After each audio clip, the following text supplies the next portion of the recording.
look, we do actually have an interesting problem that, or potential problem that the professoriate is not necessarily representative of the general public in terms of the ideological diversity, but also when that goes on and we pair that with the other.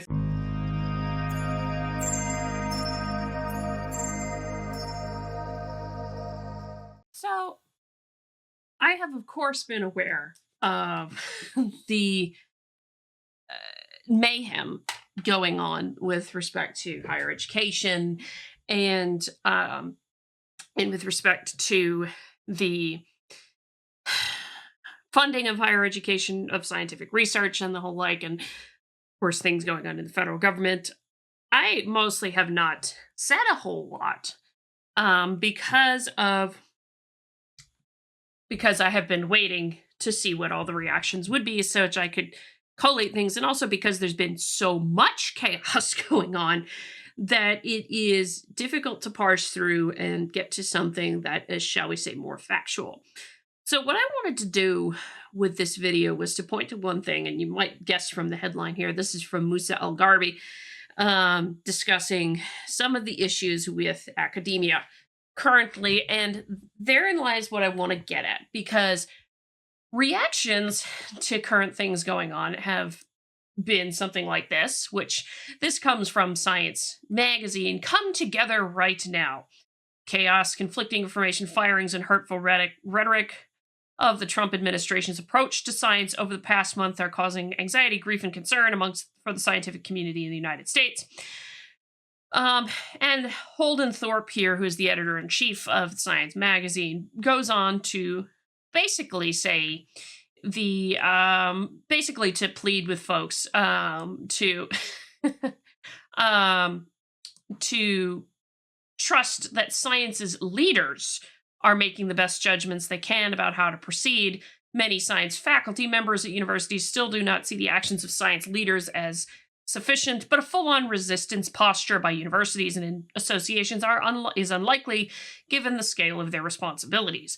My plea to academic colleagues in this time is to trust that science's leaders are making the best judgments they can about how to proceed, remembering that timing can be everything. I used to be one of these administrators and know how hard it is to do this. So I chuckled in part at that because I do see that some of the I do find some interesting note of this given some of the other things going on in academia with respect to viewpoint diversity, and we're going to get to that in a moment. Holden finishes with, the weeks ahead may be the greatest test that the scientific community has ever faced. It's the U.S. scientific community. It is vital to remember that it is the words and actions of all members of the scientific community, universities, journals, societies, associations, activists, scientists, that form the collective voice of science, not any one statement. Why aren't the scientists first in that, to be honest? And no, activists don't speak for me. Science doesn't speak for me. I will make my own voice clear on a bunch of these things at some time of my own, but there's basically a certain amount of, argue back is one of the things, and that's fine. Go for it. Go to town. That's one prevailing sentiment.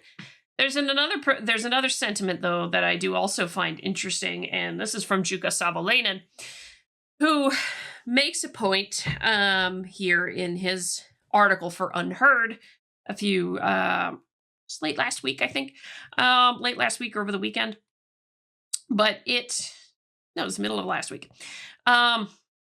It points to something that a lot of others have spoken about for some time. Jukka writes, federal research funding in the United States is facing significant cuts under the Trump administration. The National Institutes of Health and the National Science Foundation, the nation's two largest sponsors of academic research, have started to see reductions that many scientists find alarming. Criticism of the cuts has been swift. Harvard professor Joe Henrich and the education policy expert Stuart Buck have pointed out that some defunded research projects are rigorous, valuable, and unrelated to ideological activism. Buck in particular lamented that Elon Musk's influence over the Department of Education led to the cancellation of important national surveys and education research. Yet while these concerns are valid, they overlook a crucial point. Academia's lack of ideological diversity and embrace of political activism made this backlash inevitable. For years, dissenting academics have warned of the dangers of turning universities into ideological monocultures. Rutgers psychology professor Lee Jussom recently published a blog post entitled "We Tried to Warn You," cataloging decades of contributions from heterodox scholars about the risks of ideological overreach. The list includes over 80 books, essays, or other studies that predicted the loss of public trust in higher education. In 2023, when Florida removed sociology from its general education curriculum, I argued it is time we start listening to our critics and view the Florida decision as a wake-up call and an invitation to introspection. The result, denial and hostility by the academic mainstream. So you see what we have here, and the point I'm reading this is you get two very opposite ends of the spectrum in reaction here to just make the point here that on the one hand is the justifiable concern about different cuts and things going on. Fine, fair enough, totally get it. You also have the defend status quo at all costs, and then you also have the other aspect that's, well, what Juka kind of represents here. Why are we concerned about these things? Why is this perhaps partially, at least, the fault of academia itself when it comes to these certain things? And what I want to point out is some of the things here are very evidenced by other previous studies and previous work. Let me go, for example, here to this tab. And again, as always, all references provided for you in the description of this particular video. One of the things that we notice here, this is from the independent review, but what they are pointing to data-wise comes from the Higher Education Research Institute from UCLA and a different study group that surveyed the same thing. And this is faculty ideological leanings by self-identification in here. Some of them, and you can see it here from 1969 onward, folks identifying more so as politically moderate right here, going up ever so slightly and then back down, politically liberal or left, if you will, right here, going up to roughly 60%, and the solid line here being conservative, going steadily downward since the early 1980s in here. And you can see this reflected further in the other figure, which is faculty who identify themselves as far left, where that number has actually increased. That percentage has actually increased pretty dramatically.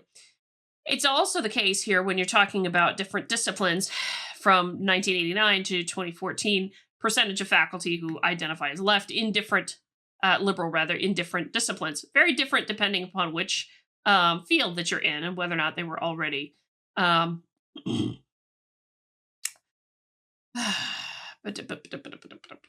let's see.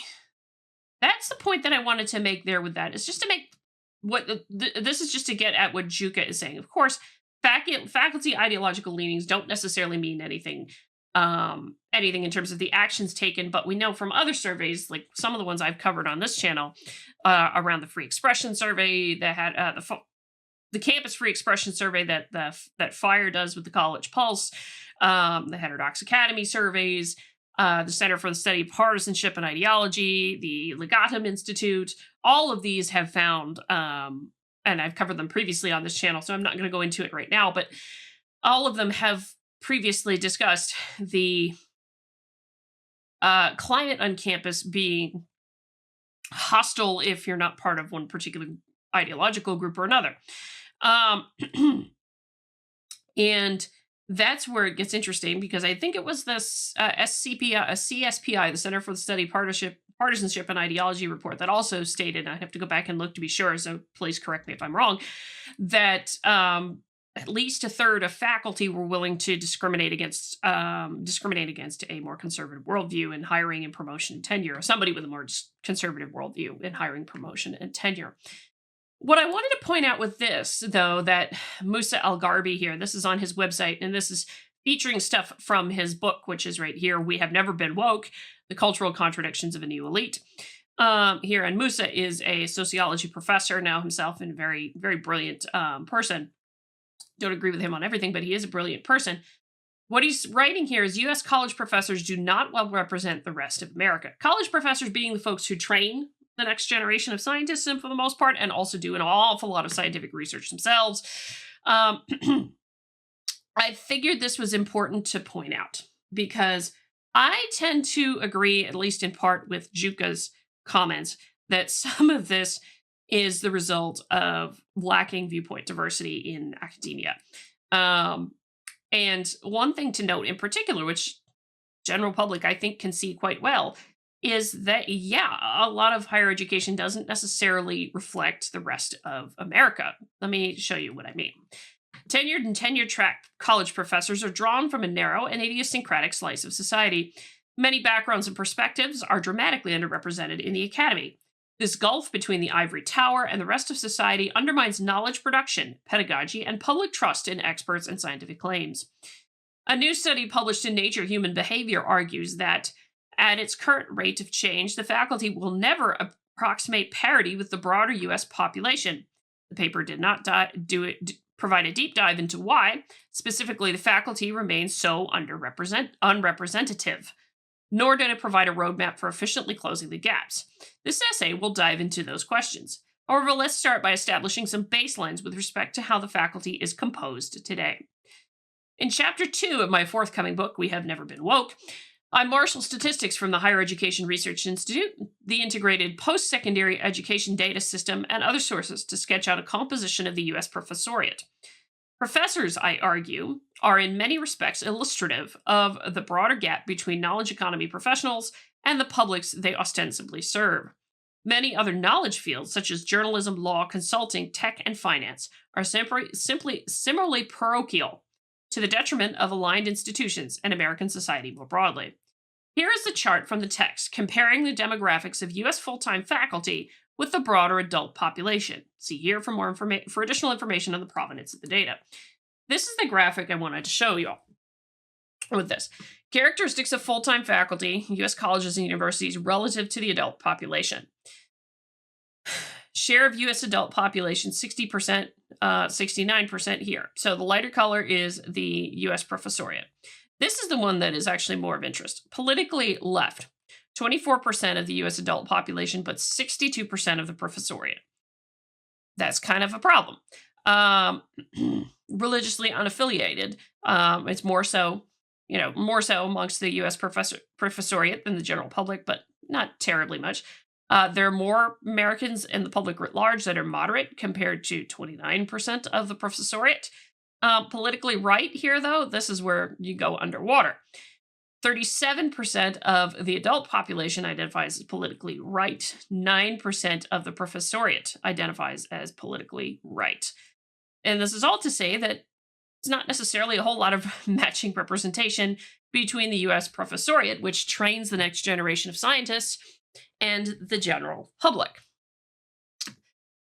We can see that in terms of raw percentage point gaps, the most overrepresented groups seem to be people on the left, the religiously unaffiliated and whites. The biggest underrepresentation, looking at raw percentage points, are for people on the right, Christians, Hispanics. In addition to looking at absolute percentage point gaps, we can also visualize this data as a series of ratios. This would allow us to see more clearly which groups are the most over or underrepresented relative to their baselines in the broader society, and allow us to better normalize comparisons across different categories. And this is actually where you can see this. So basically, the more negative the number, the more the over under representation relative to the adult U.S. population. Which all of this is to say that the professoriate is not necessarily representative of the broader public. And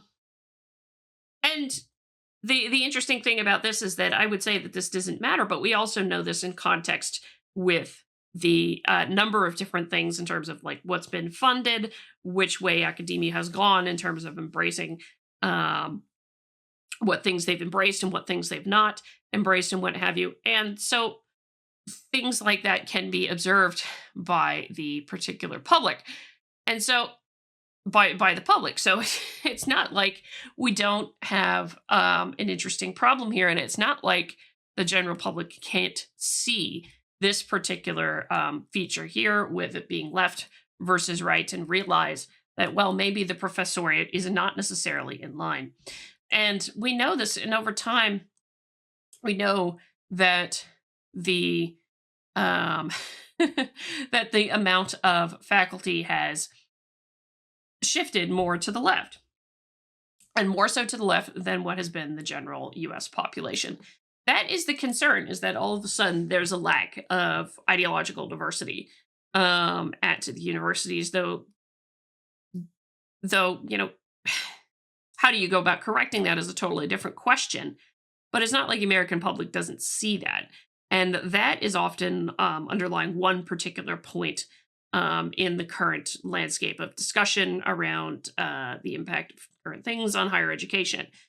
Where we go to from here, I do not know. And I've been hesitant to put too much of my own opinion into this because I am waiting to see what kind of more information comes out, and things that I'm writing up and doing research on right now will form the backbone of other things I talk about later.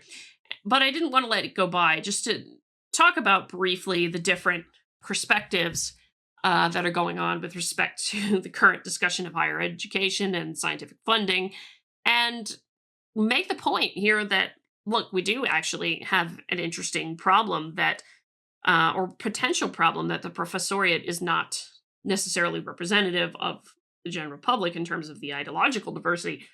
But also, when that goes on and we pair that with the other things like the FIRE surveys, like the Heterodox Academy surveys, the Center for Study Partnership Ideology, the Legatum Institute, others who point out that there's, problems with the campus climate related to this, and oftentimes that doesn't bode well, particularly when you then pair all of this kind of stuff with any kind of stories in the news about professors being canceled. So this is the interesting problem, right? Well, what do we do about it? I don't honestly have a good answer to that, though I hope that there is a way to alter this kind of graphic a little bit more going forward. And we shall see. There will be other things to come in my thoughts on current situations going on. But for now, I will leave it at that, because my goal here was to just talk about some of the underrepresentation of the professoriate, as well as the current opinions, the range of opinions there is on the current situation. Let me know what you think. Hit the like button on the way out the door, comment on the video, share the video, subscribe to the channel, all that lovely good jazz. Until next time, I'm Adrian. Stay curious.